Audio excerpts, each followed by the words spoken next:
IAS के interview में गजब के सवाल पूछे जाते हैं जो कि दिखने में शुरू में आसान लगते हैं लेकिन उनके जवाब सिर घुमा देते हैं। उन्हीं में से एक सवाल है कि आप 80 में से 8 कितनी बार घटा सकते हो।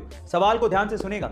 80 में से 8 आप कितनी बार घटा सकते हो, यह सवाल था। और अगर आपका जवाब भी 10 है तो आप भी गलत है। एक्चुअली ज्यादातर लोग इसका जवाब 10 ही देते हैं, लेकिन इसका सही जवाब है 1। एक्चुअली अगर आप 80 में से एक बार 8 घटा दोगे तो आएगा 72। अब अगली बार 8 आपको 72 से घटाना है, 80 से नहीं। इसलिए 80 में से 8 आप एक ही बार घटा सकते हो। गाइस, आपको ये इंटरेस्टिंग सवाल कैसा लगा कमेंट सेक्शन में जरूर लिखेगा। और ऐसे अमेजिंग वीडियोस कई लोग इतना दिमाग कैसे लगा लेते हैं समझना बेहद मुश्किल है। ऐसा ही दिमाग लगाया एक चाइनीज आदमी ने। उस बंदे ने एक फ्लाइट का फर्स्ट क्लास टिकट खरीदा जिसके साथ में वीआईपी लाउंज का एक्सेस और उसका खाना एब्सोल्युटली फ्री था। अब उस बंदे ने क्या किया, ध्यान से सुनेगा। वो सबसे पहले वीआईपी लाउंज गया, वहां पर फ्री का खाना खाया और उसके बाद अपनी टिकट को रीस्केड्यूल करवा दिया।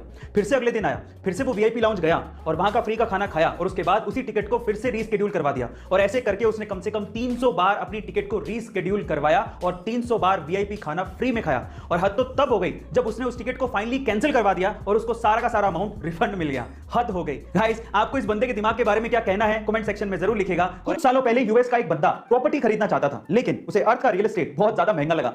एक रात को जब वो आसमान में चांद को देख रहा था तो उसे सिर्फ चांद नजर नहीं आया, उसे चांद पे रियल एस्टेट की अपॉर्चुनिटी नजर आई। एक्चुअली 1967 स्पेस एंटिटी जिस पे दुनिया के लगभग सभी देशों ने साइन किया है, उस पे ये लिखा हुआ है कि किसी भी देश या उसी सरकार का हमारे सोलर सिस्टम के सेलेस्टियल बॉडीज पे कोई अधिकार नहीं होगा, लेकिन उस पे किसी इंसान का जिक्र नहीं है। इसीलिए इस बंदे ने यूएन को एक लेटर लिखा और अपने आप को मून का ओनर घोषित कर दिया। वहां से कोई ऑब्जेक्शन आया नहीं तो इसने सोचा कि मुझे अप्रूवल मिल चुका है। और तब से लेके आज 41 सालों तक वो और उसका बेटा क्रिस मून पे प्रॉपर्टीज सेल कर रहे हैं और वो लोग मून के 200 मिलियन एकड़ के मालिक हैं और वो भी 0 रुपए में। गाइस, अगर आपको मून पे प्रॉपर्टी खरीदनी है तो आपको इनसे कॉन्टैक्ट करना पड़ेगा। आपको इंफॉर्मेशन कैसी लगी चैट सेक्शन में जरूर लिखेगा। और ऐसे अमेजिंग वीडियोस के लिए शेयर, सब्सक्राइब एंड लाइक। मिलते हैं अगली वीडियो में।